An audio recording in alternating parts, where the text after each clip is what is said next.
রোহিঙ্গা নির্যাতনের সব রেকর্ড ভেঙেছে মিয়ানমারের সেনারা।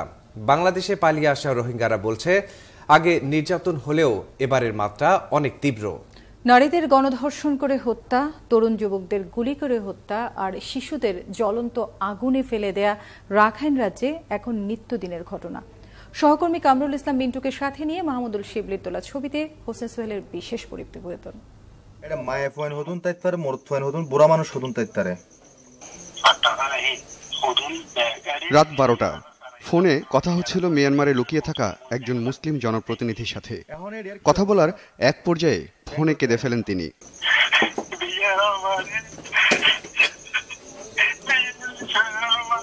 সে যেটা বলতে চাইছে সেটা হচ্ছে এখানকার নির্যাতনের চিত্র সে তুলে ধরলো। সে এখানে যারা মেয়েরা আছে, বিশেষ করে মেয়েদেরকে ধর্ষণ করা হয়, ধর্ষণ করে তারপর তাদেরকে চিড়ে ফেলা হয়, বিভিন্ন ছুরিকাঘাত করে তাদেরকে পরে মেরে ফেলে নাফরতিতে ফেলে দেওয়া হয়। মিয়ানমার থেকে পালিয়ে আসা নারীরা ভালো নেই টেকনাফেও। মধ্যরাতে তাদের বিপদের ভয়টা আরো বেশি, তাই ছোট বড় দলে ভাগ হয়ে তারা আশ্রয় নেয় স্থানীয়দের বাড়িতে।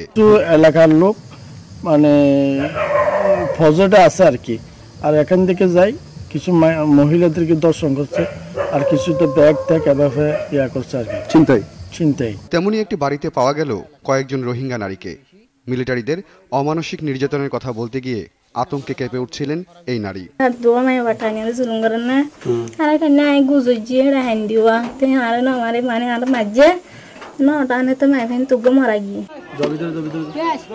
রাত পেরিয়ে সকালে হোয়াইকং ইউনিয়নের আরেক বাড়িতে দেখা মেলে আশ্রয় নেওয়া আরো কিছু রোহিঙ্গা সদস্যদের।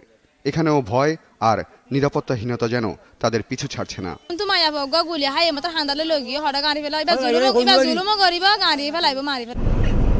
টেকনাফে মোট 5টি রোহিঙ্গা ক্যাম্পের মধ্যে 3টি নিবন্ধিত আর বাকি 2টির নিবন্ধন নেই। গাড়ি থামে রোহিঙ্গা ক্যাম্পে, শোনা যায় কান্নার শব্দ। জানা গেল কিছুক্ষণ আগে এই ক্যাম্পে এসেছেন আরো কয়েকজন রোহিঙ্গা। এদেরই একজন নুরুন নাহার। মাত্রই তার কাছে খবর এসেছে ওপারে তার স্বামী, 2 ভাই আর বাবাকে মেরে ফেলেছে মিলিটারিরা। 10 দিনের সন্তান নিয়ে এখন দিশেহারা নুরুন নাহার।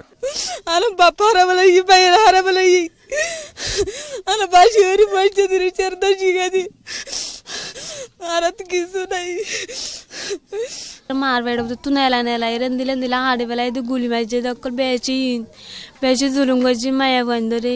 নুরুন নাহারের মতো নতুন আসা রোহিঙ্গাদের আরেক ভেসে বেড়ানো রোহিঙ্গারা, এই প্রশ্নের উত্তর যেন কারোই জানা নেই। হোসেন সোহেল, একাত্তর।